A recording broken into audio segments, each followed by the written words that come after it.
everyone, so let's move towards our today's topic, which is We have discussed the pharynx part, the introduction, and the further part of the pharynx in the first part. Now, this is the lecture, and this is the part 2 lecture of the pharynx. Now, the muscles which are present or which are helping in the pharynx movement, or which are connected with the pharynx, are divided into two groups: longitudinal group and circular group. Now, longitudinal group consists of three muscles. Stylopharyngeal muscle, as the name indicates, it will originate from the styloid process of the temporal bone and it will insert in the pharynx. Number 2, palatopharyngeal muscle, like the name indicate, palato hard palate से origin होंगे and pharynx में जाकर insert होंगे. Now the third one and the last muscle of the longitudinal group of the pharynx is salpingopharyngeal muscle. Salpingopharyngeal muscle. Now, you have to remember that salpingopharyngeal muscle will originate from the auditory tube, which is also known as eustachian tube. Okay, so it will originate from that and it will insert in the pharyngeal muscle. Now, moving further, the circular group of the muscles of the pharynx. It consists of three constrictor muscles. C for circular group, C for constrictor muscles. So you have to remember that circular group will consist of constrictor muscle, and there are three constrictor muscle: superior, middle and inferior. Superior constrictor muscle will be present in the nasopharynx. The middle and the inferior constrictor muscle will be present in the oropharynx. Okay, the superior constrictor will be present in the nasopharynx. Okay, now superior constrictor will originate from the mandible bone, and obviously it will originate from the posterior side of the tongue. Okay, now you have to remember that between these constrictor muscles there is a space. If I talk about the space which is present below the skull and between the base of the skull and superior constrictor muscle, so there is a space, and that space is called as sinus of Morgani, which consists of and you have to remember the content of that space also. So the content of this space which is present between the superior constrictor and the base of the skull, it is the contents are auditory tube and the pharyngeal artery.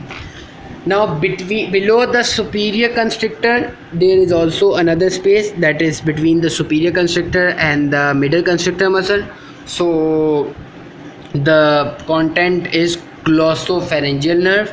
And if I talk about middle constrictor muscle, so it will originate from the styloid ligament and hyoid bone.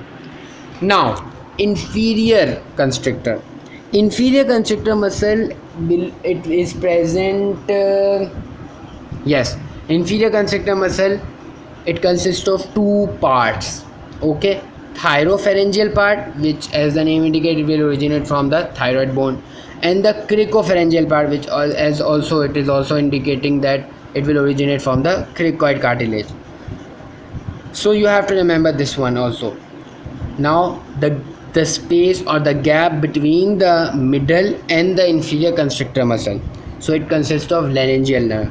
So the first space which is present below the skull, I am repeating again, which is the space, the gap which is present below the base of the skull or between the base of the skull and the superior constrictor muscle, the content will be auditory tube and the pharyngeal artery.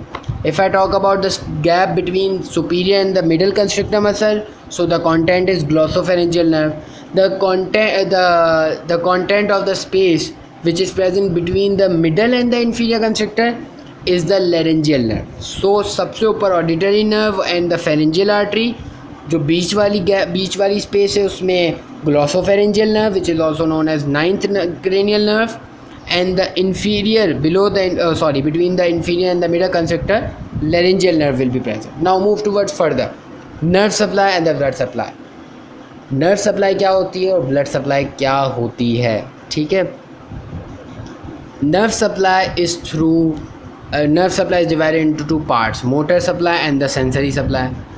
If I talk about motor supply, so for just for few seconds, you have to remember that motor supply of the pharynx is supplied through the vagus nerve, and the sensory supply of the pharynx is through the glossopharyngeal nerve. If you remember these lines, you will easily remember the nerve supply. Okay. Now, like I said, vagus supply is the motor supply of the pharynx. Glossopharyngeal nerve will supply the sensory supply of the pharynx. Okay. Now there is an exception.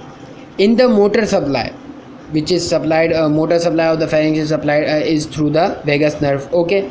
But there is an exception.